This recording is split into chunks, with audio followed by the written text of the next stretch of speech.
I'm plunging down a steep mountain in the rain on a windy road with no shoulder and speedy traffic. Drivers must be wondering why on earth. Why? I'm out to set a Guinness World Record for the oldest female to cross the U.S. on a bicycle.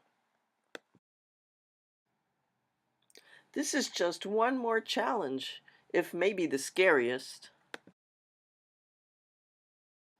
It began when I dipped my bike wheel in the Pacific Ocean at Oceanside, California. So my name is Lynn Salvo. I'm trying for a Guinness World Record. I've endured desert heat in the Southwest and the plains heat in Kansas.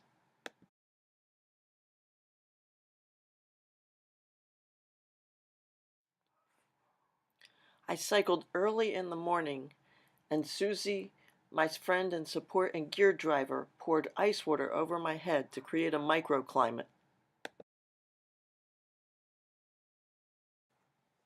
I've climbed up hills and mountains. There were short, steep climbs with pretty flowers and prettier views at the top. There were long switchbacks, such as Yarnell Grade in Arizona. Out of her way. I'm going to see if I can do the whole thing without stopping. Okay. It's probably not wise, but I might.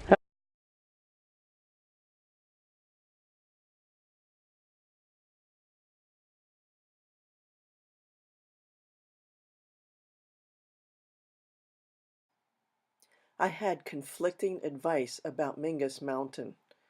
The traffic is dangerous. Why would you not do the prettiest ride in the area? I did it.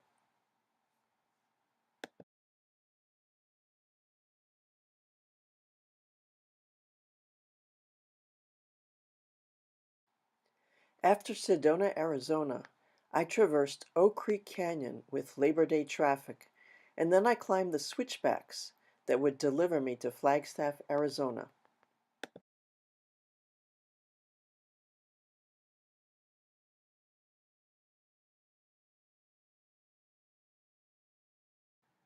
I did summit after summit in the Rocky Mountains.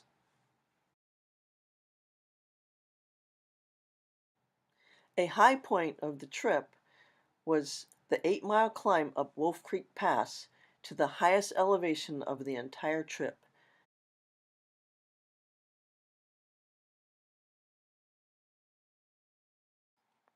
(10,857 feet). I feared not being able to do this climb. To make the decision whether to do the trip at all, I tried the piece of the ride described as the most difficult section of the Race Across America, measured in feet of climbing per mile. It was 5 mountains in 37 miles in one day. That was a test for Susie too. She drove the SAG support and gear vehicle to see what it was like. I succeeded at the mountain, and Susie enjoyed seeing the countryside in slow motion. That afternoon, we began planning. Merlin, who hosted us in Pagosa Springs, put wise words in my head. Put your mind in neutral and your bike in low.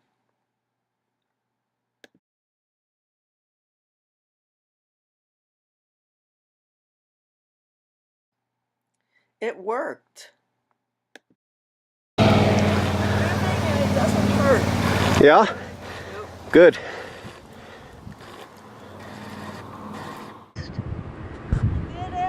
Did it! Got this hill over! Sweet! I drank in the encouragement of friends and family.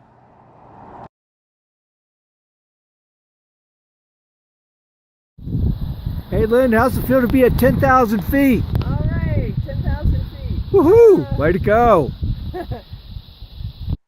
When it came to headwind, I got really lucky. I had only 23 miles of it altogether. There was a 20-mile stretch of it in Arizona. Susie drove behind me to shield me so I could tuck myself safely in my aero bars, the best position for cutting through a headwind. On the other hand, tailwind blew me toward Tuba City, into Pagosa Springs, up La Veta Pass, and into Missouri. Lucky again, I had only one flat tire. It happened during the only big stretch of headwind, a double whammy. Downhills were inevitable. Wind coming down the glass elevator. Is that ever fun or what? Oh, it's gorgeous. Some were fantastic, safe, thrilling, fun, scenic, and not too steep, like the descents to Borrego Springs.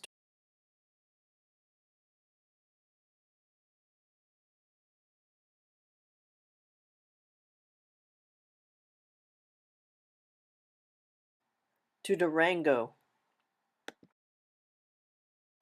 and to Jerome.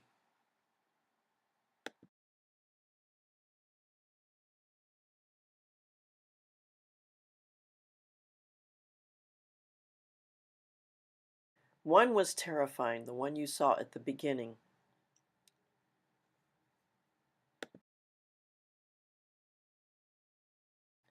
I decided to let myself go on the final mountain descent, only to find a traffic light and wooden bridge at the bottom. Though much of the route had decent pavement and wide, clean shoulders, there were unfriendly patches.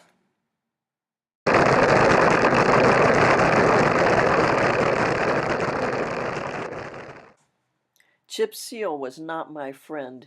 Even the incredible scenery did not compensate for this patch of it on a steep slope with a gusty crosswind. Even worse was grooved pavement. I had to dodge obstructions like reflectors, gravel, and roadkill. I shared the road with vehicles way bigger than mine.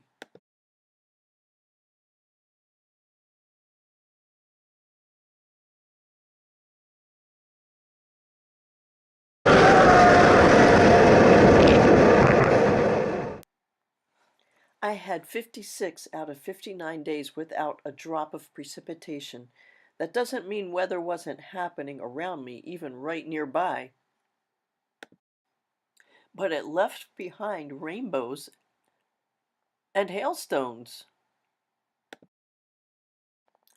One night in Missouri, we were eating dinner in a restaurant called Crappy Hole. Seriously. I was shivering and could not get warm. I couldn't wait to dive under the covers at our hotel.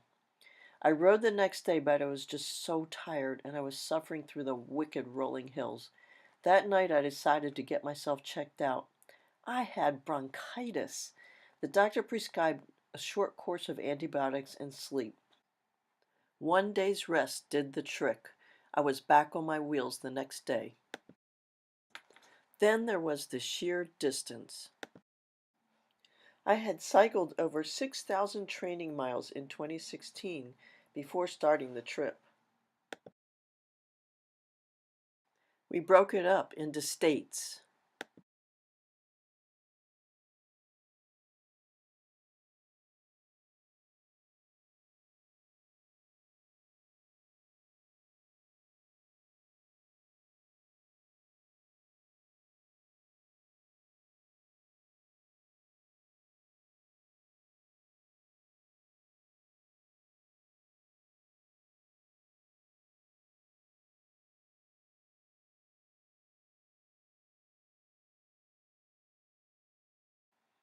And into milestones. 1,000 miles, stop! 2,000 miles in Missouri. And 3,000 miles in Maryland. We took breaks during the day, but you could often catch me saying, I'm not going to get there if I stay here.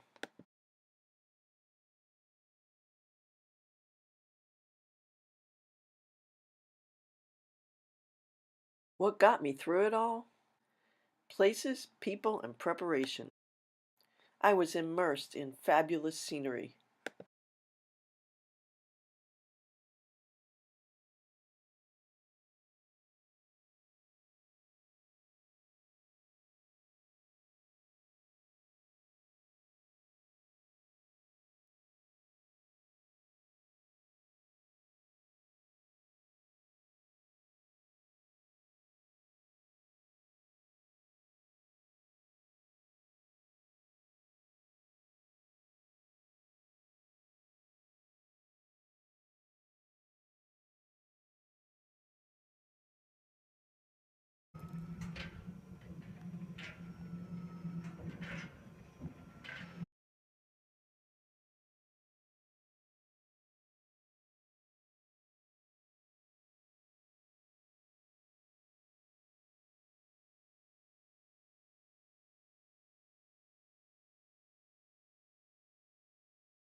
river after river, especially in the eastern half of the United States.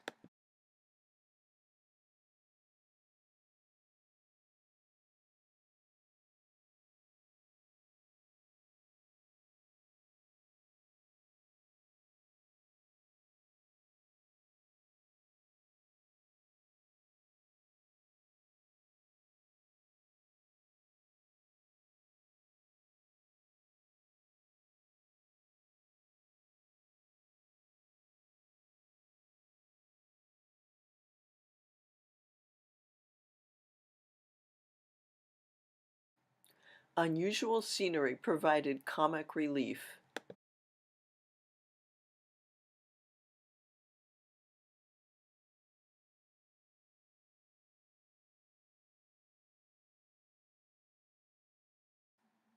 Quaint towns and elegant cities speckled our path.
I had the best possible support and gear team I could have dreamed of.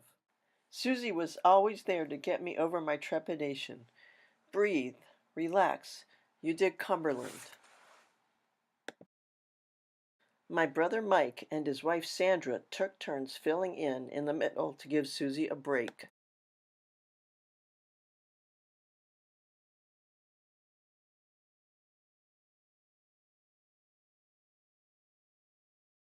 Hello. Hello, you. Oh my goodness. How are you? Oh my goodness. We made new friends along the way.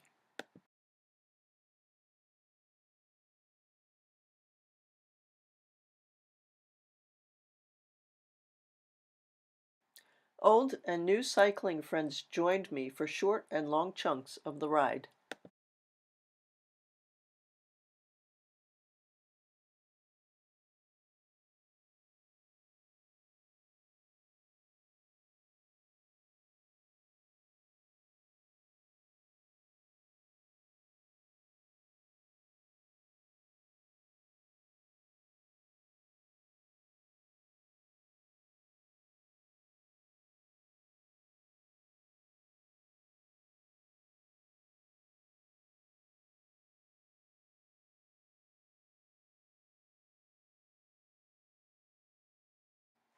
Bike mechanics kept my bike in tip-top shape. Folks in the media spread my message that we can do so much more and so much longer than we think we can.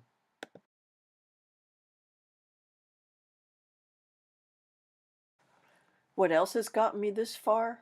Massive amounts of planning beforehand. Riding and writing, sharing my journey through my blog.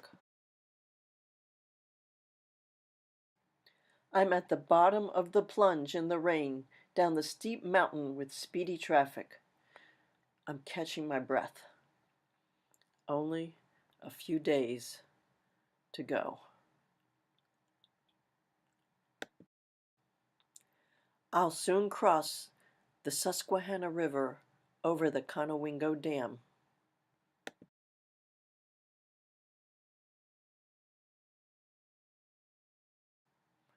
I can see the Atlantic Ocean. I'm cycling on the boardwalk in Rehoboth Beach, something I've never done before. My family and friends have gathered to witness the finish.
And I set the record.